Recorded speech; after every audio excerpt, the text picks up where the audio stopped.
तो अपना चल रहा है वेक्टर, है ना। तो इसमें सबसे पहले आप लोगों ने डेफिनेशंस पढ़ी किस टाइप के, parallel vector, anti parallel vector, ये सब थे। उसके बाद जो कल क्लास पढ़ाई थी मैंने आप लोगों को, उसमें था वेक्टर एडिशन लॉ, एक था ट्रायंगल लॉ। तो ट्रायंगल लॉ में क्या है, अगर दो sides of A triangle in same order, same order का मतलब समझो बस यहाँ पे, या तो इस ऑर्डर में घूम रहे हो या फिर इस ऑर्डर में घूम रहे हो, उसको ऑर्डर बोला गया है यहाँ पे। अगर दो वेक्टर को रिप्रेजेंट करते हैं ए और बी को, तो तीसरी जो साइड होती है अपोजिट डायरेक्शन में, है ना, अपोजिट ऑर्डर में, इनका सेंस ऑफ रोटेशन ये है, तो तीसरी वाली का क्या होगा, सेंस ऑफ रोटेशन ये होगा उल्टा। तो ये आपको रिजल्टेंट वेक्टर देगा ए प्लस बी। ये आपका कि कौन सा लॉ है, ट्रायंगल लॉ। और ये कुछ अलग नहीं है, वही है वेक्टर एडिशन जो सिंपल होता है। जैसे आपको अगर इस ए वेक्टर में आपको क्या जोड़ना है, ये बी वेक्टर जोड़ना था भाई, तो क्या करते हैं, इस बी वेक्टर को पैरेलली शिफ्ट करके इसके एरो हेड पर रखते थे। तो यहाँ पे क्या हो जाएगा, देखो ये ए वेक्टर है और ये क्या बन जाएगा, आपका बी वेक्टर बन जाएगा। तो फिर आपका जो रिजल्टेंट है वो tail of A and arrow of B, इनको ज्वाइन करने वाला रिजल्टेंट वेक्टर होता है। तो आप ये क्या कर दो, ये आर वेक्टर बन गया। तो यही तो है ट्रायंगल लॉ, यही ट्रायंगल लॉ है, तो कुछ अलग नहीं है ट्रायंगल लॉ। उसके बाद हमने पेंटागन लॉ, हेक्सागन लॉ, सब वही होते हैं, है ना। जैसे इसमें नियम क्या रखना है, क्या अगर हेक्सागन है तो 5 साइड जो है, एक कम साइड जो है ना, जैसे हेक्सागन है तो 5 साइड सेम ऑर्डर में 5 डिफरेंट वेक्टर को रिप्रेजेंट करती हैं। तो जो लास्ट वाली साइड होती है अपोजिट ऑर्डर में रिजल्टेंट को शो करती है। उसका प्रूफ भी कर सकते हो ट्रायंगल बना बना के, है ना। पेंटागन का साइज मैंने कराया भी था आप लोगों को। ऐसे ही ऑक्टागन हो चाहे कोई सा भी गन हो, उसको फर्क नहीं पड़ता, तो यही होगा सब में, ठीक है। अगर इस तरह से कोई पॉलीगन दिया हुआ है और उसकी, ये मान लो कोई भी पेंटागन, ऑक्टागन सब कुछ हो, ये ए वेक्टर है, ये B vector, C vector, D vector और इसी डायरेक्शन में ई वेक्टर। अगर कोई पॉलीगन क्लोज लूप बना लेता है वेक्टर से, तो इन सब का रिजल्टेंट कितना आएगा, 0 0 आने वाला है। तो क्या आपको पता है इन 5 का कितना आता है, इन 5 का आएगा ई के बराबर, किधर, इधर साइड। अगर ई को इसमें जोड़ें आप, इन दोनों का रिजल्टेंट कितना जाएगा, 0। तो ये बात चाहे तो नोट डाल के लिख लो, अगर एक पॉलीगन क्लोज पॉलीगन बनता है वेक्टर से, तो उसका रिजल्टेंट क्या आता है, 0 होता है, ठीक है। देखो ये बात, if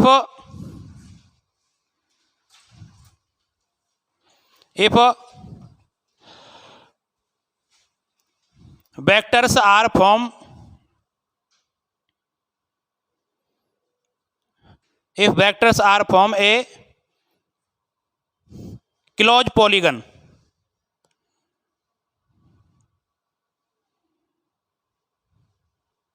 in same order, एक ही ऑर्डर में बनाते हैं, है ना, then their resultant is always 0। चाहे वो ट्रायंगल हो चाहे हेक्सागन हो, कोई भी हो, कोई फर्क नहीं पड़ता उससे,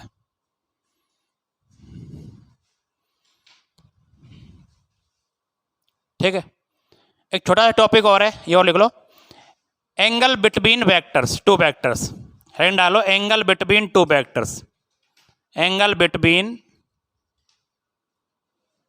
2 वेक्टर्स, ठीक है।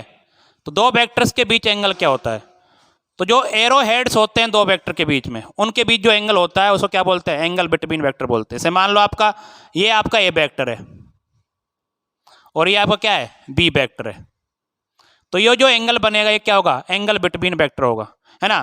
तो जो एरोज की डायरेक्शन होती है, तो direction between arrows of vector, उसको क्या बोलते हैं, एंगल बिटवीन वेक्टर बोलते हैं। लिख लो यहाँ पे, the angle between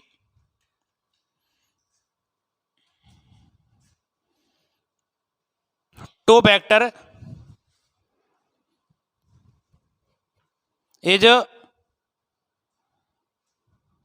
angle between 2 vector is, क्या लिखना चाहिए इसको, एंगल बिटवीन, लिखो angle between direction of arrows, direction of arrows, तो एरोज की डायरेक्शन जो होती है वही होता है, angle between 2 vector is angle between direction of arrows, direction of arrows. तो एरोज की जो डायरेक्शन होती है उनके बीच में जो एंगल आता है वही क्या होता है, एंगल होता है। तो यहाँ पे थीटा जो बनेगा, थीटा जो है angle between A vector and B vector. तो ये बन जाएगा, ये थीटा जो आपका एंगल बिटवीन ए और बी हो जाएगा। ठीक है, तो एरोज की डायरेक्शन ध्यान रखनी है, बात ध्यान रखना, डायरेक्शन एरोज की रखनी है। जैसे मान लो आपसे कोई बोले ये वाला एंगल भी हो सकता है कि नहीं, ये नहीं होगा, ये एरो इधर जा रही हैं तो इनके बीच में एंगल आता है, ये नहीं आएगा। ठीक है, तो यही एंगल आएगा। ये छोटा सा क्वेश्चन कर लो एक बच्चों वाला, यहाँ पे देखो क्या है, find angle between vectors, find angle between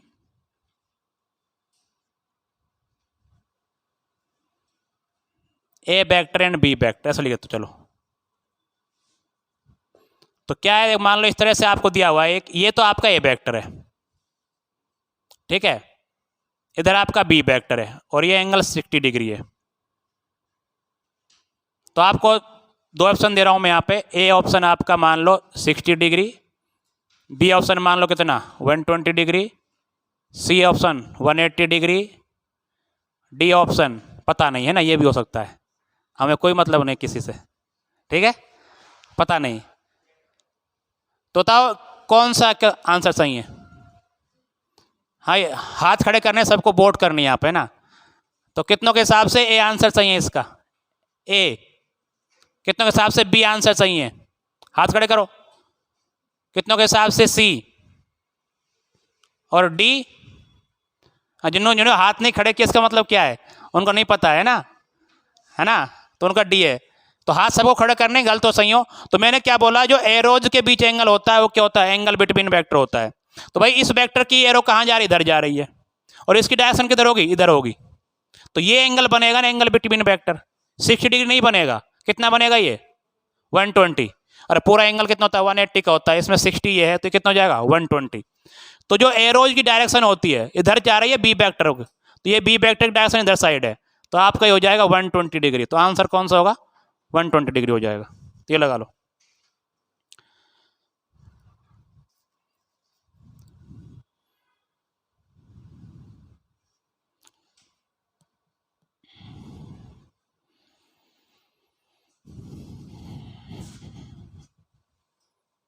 तो 120 डिग्री आंसर सही होगा।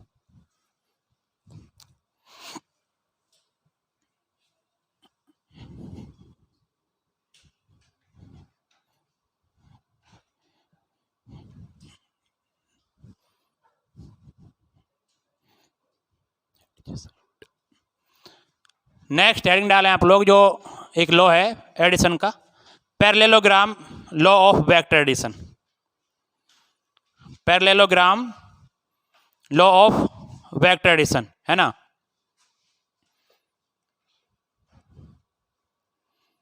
Parallelogram law of vector addition,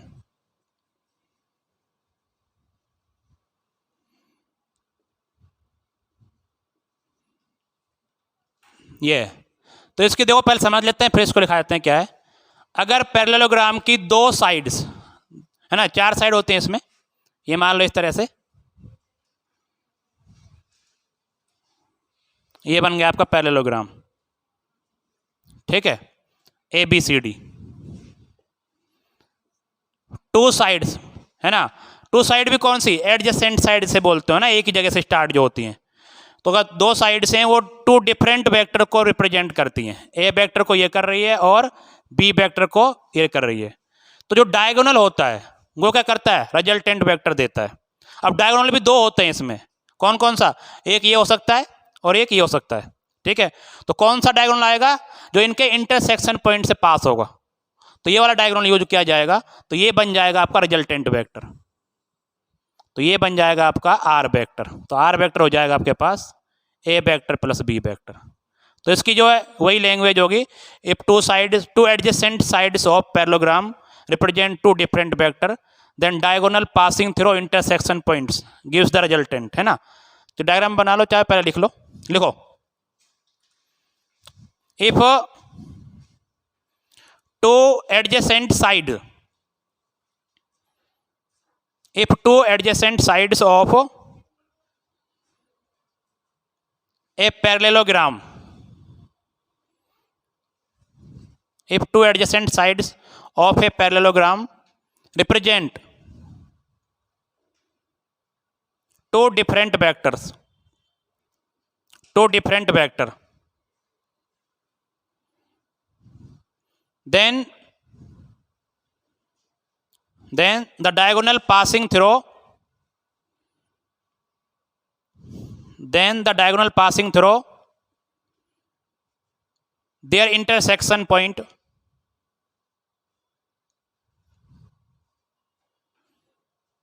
passing through their intersection points gives the resultant vector, gives the resultant vector. ठीक है, तो ये आप डायग्राम बना लो अब। तो आर वेक्टर इक्वल हो जाएगा A vector plus B vector. तो ये आपका parallelogram law of vector addition हो गया, R vector equals to A vector plus B vector. और ये प्रूव करना बहुत आसान है, कुछ भी नहीं है, ट्रायंगल लॉ से हो जाएगा। तो क्या आपको पता है जो एडी होगा वो किसके इक्वल है, बीसी के इक्वल। भाई देखो इक्वल वेक्टर के लिए क्या कंडीशन होती है, मैग्नीट्यूड सेम होना चाहिए, डायरेक्शन सेम होनी चाहिए। तो जो लेंथ इसकी है वही लेंथ इसकी है, जो इसकी डायरेक्शन है वही इसकी डायरेक्शन, दोनों पैरेलल है। तो आप इसको भी लिख सकते हो, आप लिखना मत ये, इसको क्या लिख सकते हो, बी वेक्टर लिख सकते हो। तो फिर ए प्लस बी किसके बराबर हो गया, आर के बराबर। तो ये आप प्रूफ भी कर सकते हो ट्रायंगल लॉ यूज करके हुए, है ना। तो मैंने कराया था शायद एक दो, है ना, पेंटागन का शायद कराया था। तो बार बार ट्रायंगल लॉ लगाते चले जाओ, आपका प्रूफ हो जाते हैं सारे ये। तो ये तो हो गया इसका लैंग्वेज और डेफिनेशन बोल सकते हो आप लोग। लेकिन ये आपके लिए सबसे इंपॉर्टेंट है, क्योंकि अभी तक हमने जो निकाला है ना, हमने केवल R vector equals to A plus B vector निकाला है, पर इसका मैग्नीट्यूड क्या होगा। इसे मैं बोलूं ए वेक्टर का मैग्नीट्यूड कितना है, 4 है, और बी वेक्टर का मैग्नीट्यूड कितना है, 3 है। तो आर का मैग्नीट्यूड क्या होगा, 7 नहीं होगा, ठीक है। तो इसकी वैल्यू 7 आ भी सकती है, नहीं भी आ सकती, डिपेंड करता है एंगल पे। तो मैग्नीट्यूड ऑफ रिजल्टेंट वेक्टर अलग चीज होती है, ठीक है। तो अगर आप कोई 4 + 3 जो है 7 होता है, अगर इस तरह से लिखा होता है तो ये कौन सा सम होता है, इसको एल्जेब्रिक सम बोलते हैं। और यहाँ पे वेक्टर का मैग्नीट्यूड 3 है और इसका मैग्नीट्यूड 4 है, तो 7 हो भी सकता है, नहीं भी हो सकता, वो डिपेंड करता है ये एंगल क्या है इनके बीच में, ठीक है, थीटा पर डिपेंड करता है। तो नेक्स्ट आपकी जो हेडिंग है वो है आपकी मैग्नीट्यूड ऑफ रिजल्टेंट वेक्टर। देख लो मैग्नीट्यूड एंड डायरेक्शन दोनों लिखो, magnitude and direction, magnitude and direction of resultant vector, of resultant vector, ठीक है। तो magnitude and direction of resultant vector, ये थोड़ा प्रूफ है, एक पेज का है कम से कम, है ना। इसका रिजल्ट याद रखना है। एक तो अगर बोर्ड लेवल का पेपर अगर हम लेंगे, आपका 11th पेपर कम लेते हैं, है ना, तो आपको ये प्रूफ पूछा जा सकता है उसमें।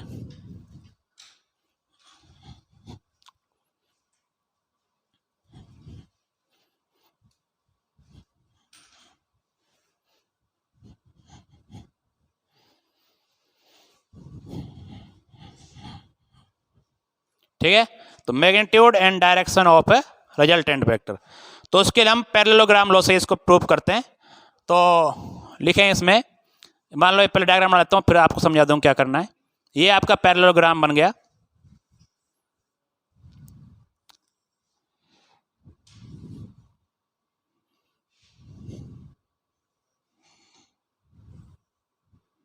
इस तरह से बन गया, मान लो ये ABCD, और इसकी जो दो साइड्स हैं ये आपको 2 वेक्टर को रिप्रेजेंट कर रही हैं। ये A वेक्टर है और ये क्या है, B वेक्टर है।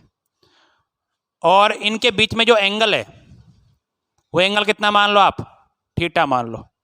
और रिजल्टेंट वेक्टर बनेगा आपका R वेक्टर, ये तो ये आपका R वेक्टर बन जाएगा, यहाँ से बन जाएगा पूरा R vector A + B, A vector plus B vector. और इसकी जो डायरेक्शन जो है ये एंगल क्या मान लो, फाई। फाई क्या होती है, direction of resultant vector with A vector, के ए वेक्टर के साथ कितने एंगल पर रिजल्टेंट आ रहा है, या 30 डिग्री से है या फिर 10 डिग्री से, जो भी आएगा निकाल लेंगे। तो यहाँ लिखो let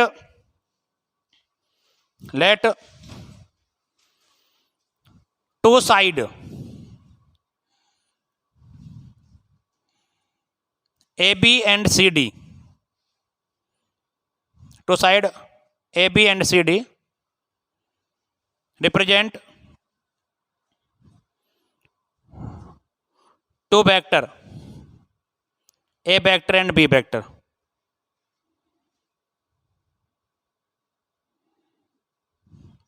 angle between vector is theta.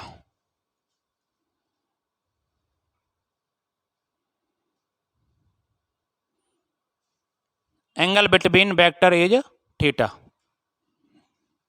और रिजल्टेंट वेक्टर है वो कितना एंगल बना रहा है? फाई एंगल बना रहा है. किस साथ? ए के साथ, है ना. देखो resultant vector R vector, resultant vector R vector form angle phi with A vector. Form angle phi with A vector. तो रिजल्टेंट वेक्टर जो आपका ये है. अब मैं मान लेता हूं मैग्नीट्यूड ऑफ ए वेक्टर क्या होगा? Mode A. मोड ए क्या होता है? मैग्नीट्यूड होता है. ठीक है, तो लेता हूं मैग्नीट्यूड ऑफ ए वेक्टर, वो आ जाएगा मोड ए. या तो मोड ए लिखा मिलेगा या फिर सिंपल ए लिखा मिले, दोनों बात है. कई जगह मैं मोड ए भी लिख सकता हूं या फिर सिंपल ए लिख सकता हूं. इसका मतलब क्या है? मैग्नीट्यूड. देखो मैग्नीट्यूड डायरेक्शन में अंतर क्या होता है, जैसे कल बताया था मैंने. 5i प्लस 4j है, ये आपका कोई ए वेक्टर है, तो ये वेक्टर फॉर्म है. और इसका मैग्नीट्यूड अगर निकालना है, कल बताया था क्या आएगा? 5 का स्क्वायर प्लस 4 का स्क्वायर, ये इसका मैग्नीट्यूड होता है. जो उसका न्यूमेरिकल वैल्यू जो होती है वो क्या होती है? मैग्नीट्यूड होती है. ठीक है, तो ये या तो आपको ऐसा लिखा मिल सकता है सिंपल ऐसे, या फिर मोड ऐसे, दोनों तरह से मिल सकता है. और मैग्नीट्यूड ऑफ बी मान लेते हैं. मैग्नीट्यूड ऑफ बी वेक्टर या तो आपको मिलेगा बी वेक्टर मोड और सिंपल बी. ठीक है, और आर वेक्टर का मोड क्या बनेगा? आर मोड बन जाएगा. मैग्नीट्यूड ऑफ आर वेक्टर, तो ये आपका मिलेगा आर वेक्टर का मोड. कहीं कहीं पे ऐसा लिखा मिलता है और कहीं कहीं पे ए प्लस बी का मोड, है ना भाई. ए प्लस बी जो आया है इसका मैग्नीट्यूड क्या है? ए प्लस बी तो उसका वेक्टर सम है, उसका मोड क्या होगा ये आपको लिखने को मिल सकता है. ठीक है, ये. अब इसके लिए क्या करते हैं आप लोग? जो ए बी को थोड़ा एक्सटेंड करते हैं और एक परपेंडिकुलर ड्रॉ करते हैं सी से. तो इस ए बी को थोड़ा एक्सटेंड किया मैंने. अब इसको प्रूफ देखना, लिखना मत, इसको मैं जो है वीडियो बंद कर दूंगा थोड़ी देर के लिए. ये तो यहां से ए बी को एक्सटेंड किया और एक परपेंडिकुलर लिखा आपने सी एन. ठीक है, अगर ये एंगल थीटा है तो ये एंगल भी क्या होगा? थीटा ही होगा, है ना. ये एंगल थीटा होगा आपका. और जो आपका ए डी वेक्टर है वही क्या है? बी सी वेक्टर है. दोनों क्या है? इक्वल वेक्टर है ये. तो ये भी क्या बनेगा आपका? बी वेक्टर बन जाएगा. तो ये वाला भी क्या बन जाएगा आपका? B vector. ठीक है, तो यहाँ तो लिख लो ये बात. Extend A B and draw, extend A B and draw a perpendicular C N, and draw a perpendicular C N. तो एक सी एन परपेंडिकुलर ड्रॉ कर दिया हमने. ठीक है, अब अगर मैं इस ट्रायंगल और आपके लिख दूंगा यहाँ पे जो ए डी वेक्टर है वो किसके बराबर है? B C vector. और किसके इक्वल है? B vector. क्यों? ये इक्वल वेक्टर है. इक्वल वेक्टर के लिए क्या कंडीशन है? मैग्नीट्यूड सेम हो, डायरेक्शन भी सेम हो. तो जो इसकी लेंथ होगी वही इसकी लेंथ होगी. जो एंगल थीटा बन रहा है इसका भी एंगल क्या बन रहा है? थीटा ही बन रहा है, मतलब सेम है. क्योंकि वेक्टर को पैरेलली शिफ्ट करने से वेक्टर पे इफेक्ट नहीं पड़ता कुछ. ये बात भी लिखाई थी मैंने आप लोगों को. तो यहाँ पे हो गया आपके पास ए बी बराबर ए डी बराबर बी सी बराबर बी, इक्वल वेक्टर. ऐसे लिख लो चाहो तो, इक्वल वेक्टर है ये, इक्वल वेक्टर. अब आप यहाँ पे अगर ट्रायंगल यूज करें कौन सा? B C N. In triangle B C N बताओ साइन थीटा क्या आएगा? Sine theta perpendicular upon hypotenuse, तो C N upon B C. ठीक है, तो आपका जाएगा C N upon B C. तो यहां से सी एन की वैल्यू क्या आ जाएगी? B C sine theta.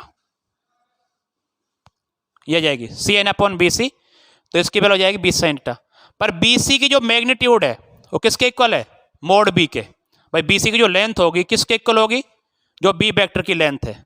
तो आप इसको लिख सकते हो आप लोग C N equals to B vector mod sine theta. एक क्वेश्चन नंबर 1 मान लो इसको। अगर हम आप इसमें cos थीटा यूज करते, cos थीटा, तो cos थीटा क्या होता? Base upon hypotenuse. तो बेस आपका bn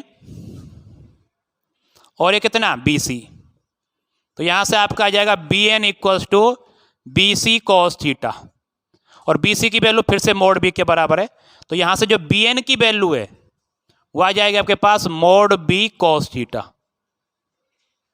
ठीक है, एक क्वेश्चन नंबर 2।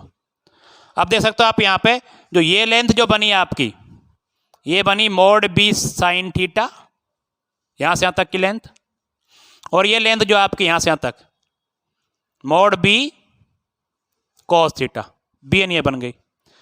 आपको किसकी लेंथ निकालनी है? r की लेंथ। तो आप यहां पे पाइथागोरस थ्योरम लगा सकते हो किसमें? ACN में। ये एक राइट एंगल ट्रायंगल बन गया।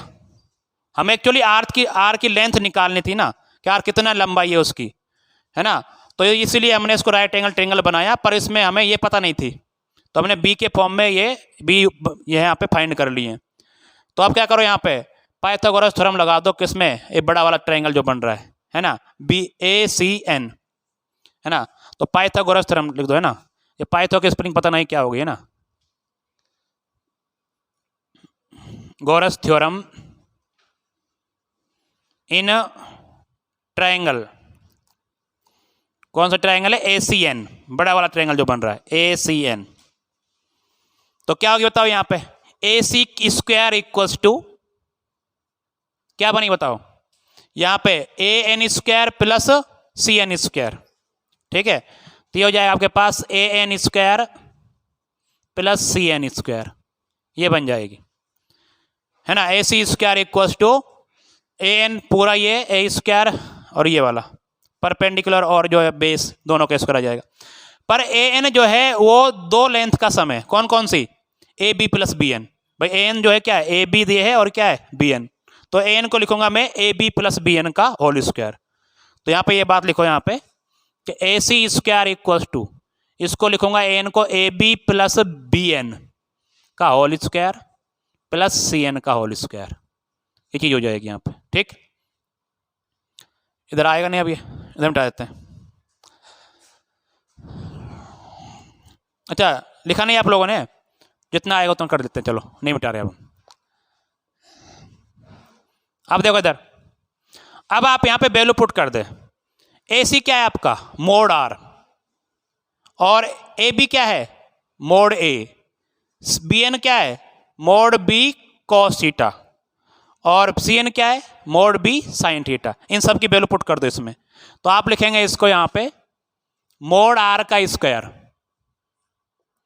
और यहां लिखोगे आप लोग mode A plus mod B cos theta का होल स्क्वायर प्लस यहां पे मोड B sin थीटा का होल स्क्वायर, ये बन जाएगा।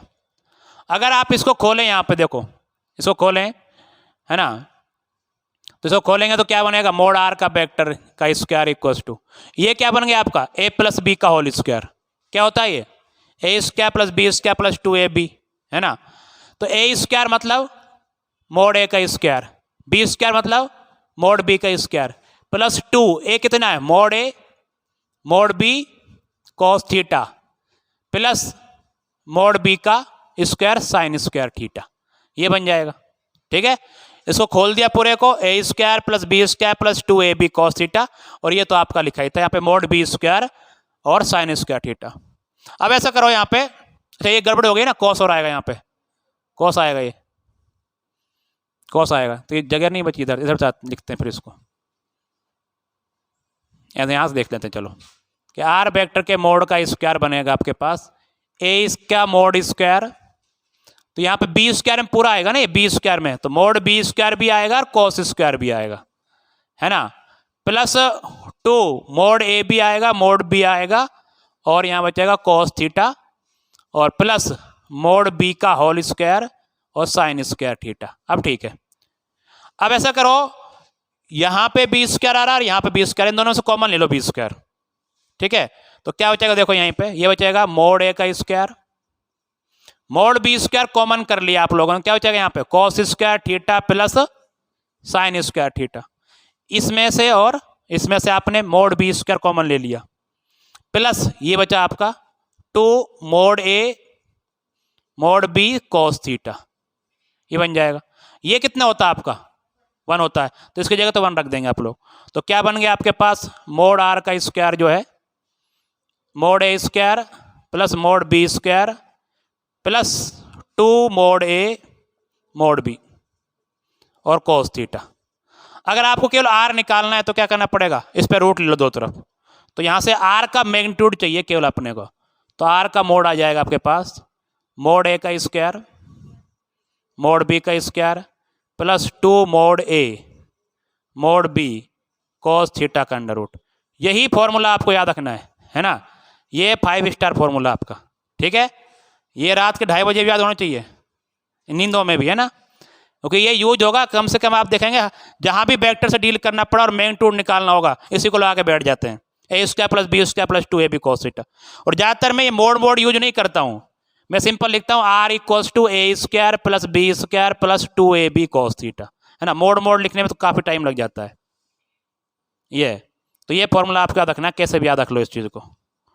तो ये आप नोट कीजिए, इतना मैं वीडियो बंद करता हूँ।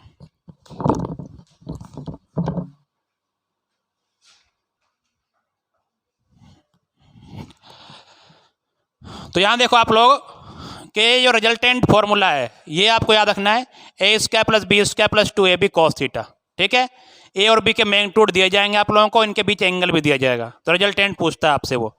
अब आपको डायरेक्शन और निकालनी है। डायरेक्शन का मतलब क्या होता है, आपको एंगल फाई निकालना है। तो नेक्स्ट है direction of R vector, resultant vector. तो नेक्स्ट देखें आप लोग डायरेक्शन ऑफ रिजल्टेंट वेक्टर।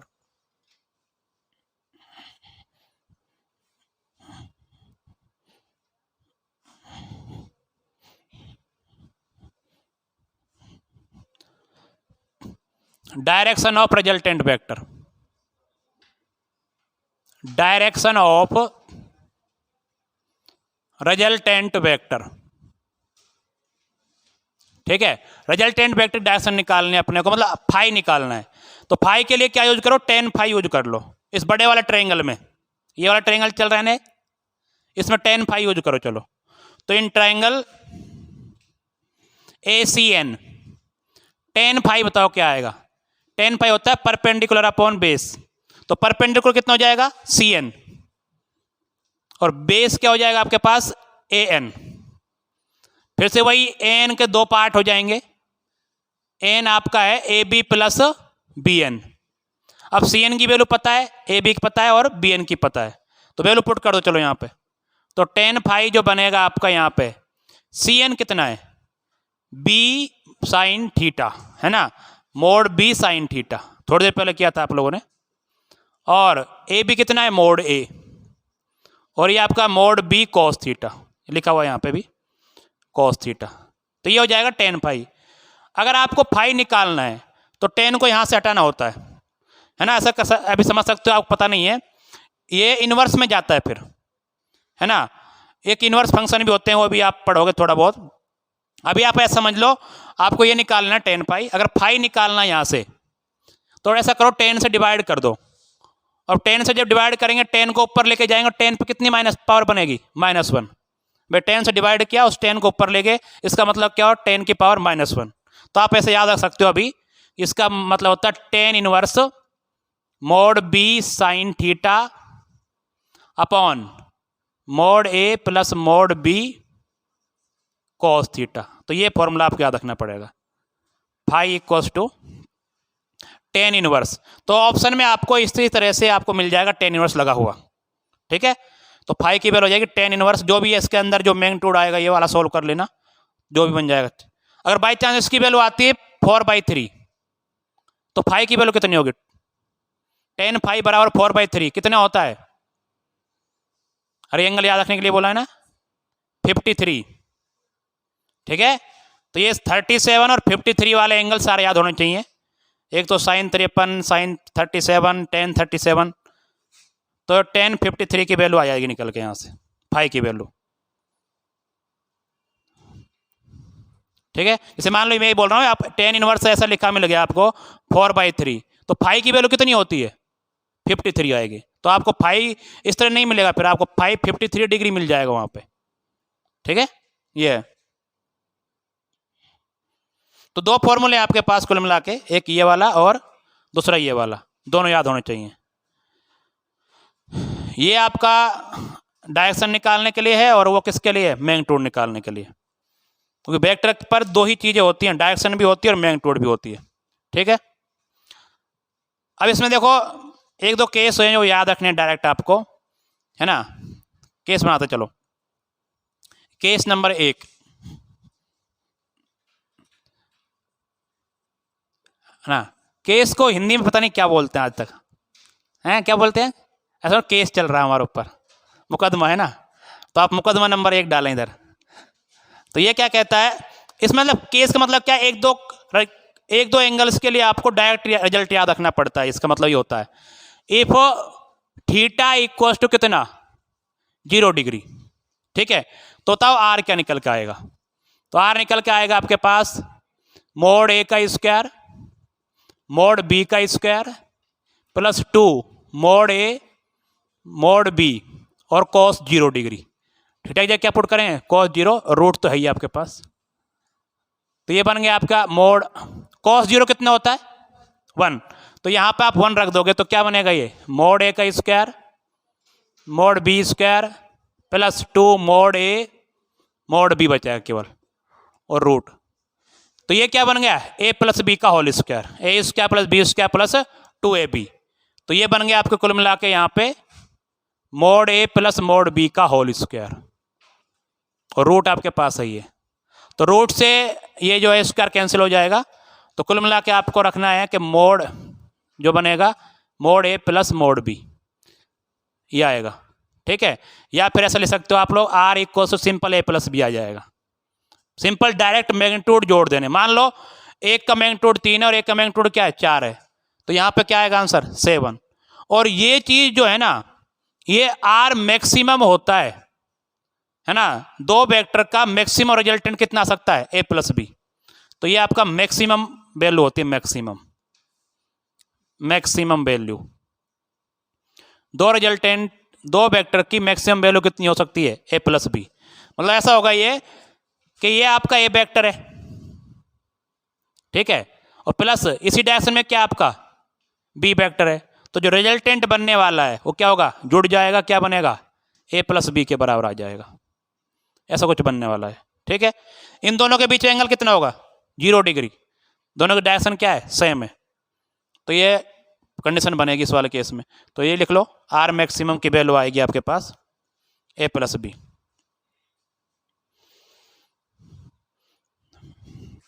तो दो वेक्टर्स का मैक्सिमम वैल्यू जो हो सकती है वो ए प्लस बी, जब डायरेक्ट जुड़े दोनों।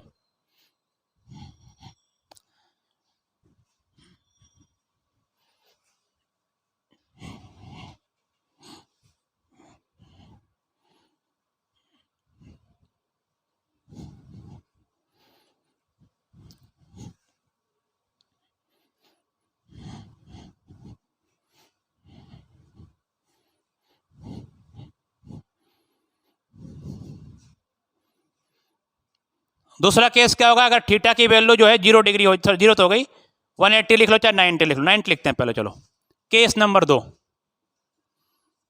If theta equals to 90 degree, तो आर वेक्टर का मोड क्या बनने वाला है, ये बनेगा mod A square plus mod B square plus 2 mod A mod B cos 90। Cos 90 कितना होता है, 0। तो ये वाला पार्ट आपका 0 हो जाएगा। तो कुल मिला क्या बचेगा आपका, मोड आर का वेक्टर बचेगा mod A square plus mod B square का रूट। याद रखना है आपको ये मतलब ऐसा कंडीशन है ये, अगर ए और बी, ये आपका ए वेक्टर हो और ये बी वेक्टर हो, इन दोनों के बीच कितना एंगल हो, 90 डिग्री हो, तो रिजल्टेंट जो आएगा वही आप पैरेललोग्राम बनाए यहाँ पे, ये बनेगा, ये आपका आर वेक्टर बनेगा और ये एंगल क्या बनेगा आपका फाई। पर जो रिजल्टेंट की वैल्यू जो आने वाली कितनी आएगी, mod A square plus mod B square. जैसे मैं कहूँ आपसे ये 3 है और ये क्या है 4 है और 90 डिग्री पर है, तो रिजल्टेंट का यहाँ पे आने वाला बीच में, तो इसका मैग्नीट्यूड क्या होगा, 3 का स्क्वायर प्लस 4 का स्क्वायर मतलब 5, है ना। इस बार 7 नहीं होगा, 7 कब होगा, वो जब सीधे जुड़ेंगे और 90 पे जुड़ेंगे तो अंडर रूट ए स्क्वायर प्लस बी स्क्वायर। तो याद रखो 90 पर अगर 2 वेक्टर हैं तो रिजल्टेंट क्या होता है, अंडर रूट ए स्क्वायर प्लस बी स्क्वायर। और आपसे फाई पूछ ले कि कितने एंगल पर आएगा रिजल्टेंट वेक्टर जो आर है, तो आप क्या लिखोगे, phi equals to tan inverse, क्या फॉर्मूला था, mod B sine theta, theta कितना 90 upon mod A mod B cos theta, cos 90। तो कॉस 90 0 हो जाएगा और साइन 90 क्या हो जाएगा 1। तो क्या बचेगा, फाई की वैल्यू, फाई बचेगी tan inverse mod B upon mod A, ठीक है, ये बन जाएगी।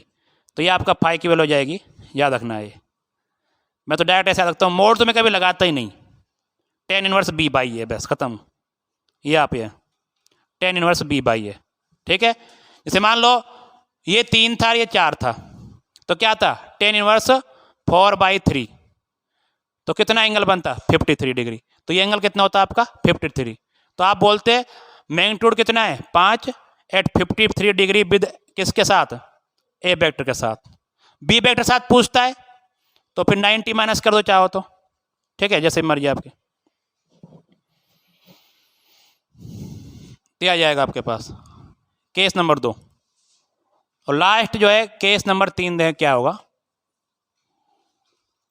इफ थीटा इज 180 डिग्री, है ना, 180 मतलब अपोजिट में हो।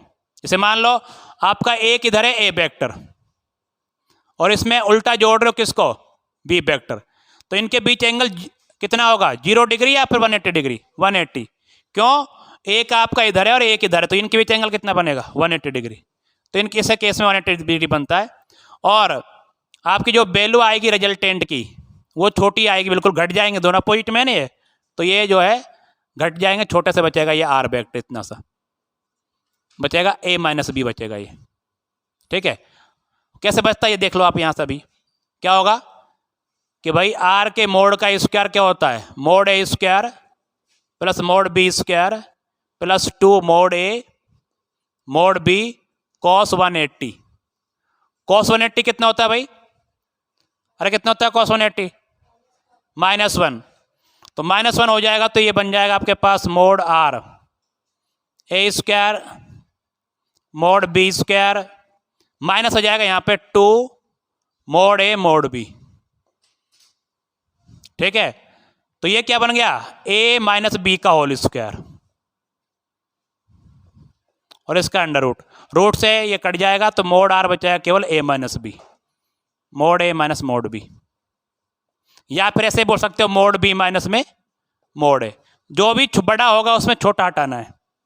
ऐसा नहीं है कि माइनस में आएगा, मैग्नीट्यूड है ना, नेगेटिव कभी नहीं आ सकता। मैग्नीट्यूड मतलब क्या होता है, केवल उसकी न्यूमेरिकल वैल्यू, तो यहाँ पे माइनस नहीं आएगा, या तो ए माइनस बी या फिर ए प्लस बी, बड़े में से छोटा हटाना है बस। तो ये वाला केस आपको याद रखना पड़ेगा।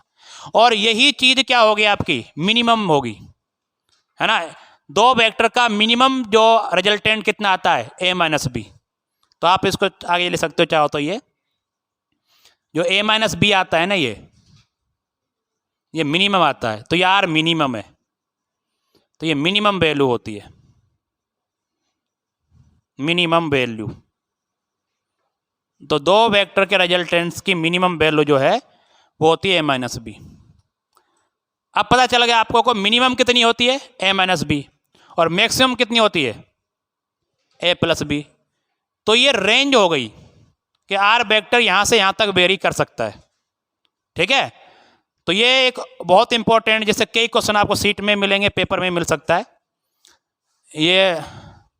चलो ये लिखो पहले आप लोग, बताता हूँ फिर उसको मैं।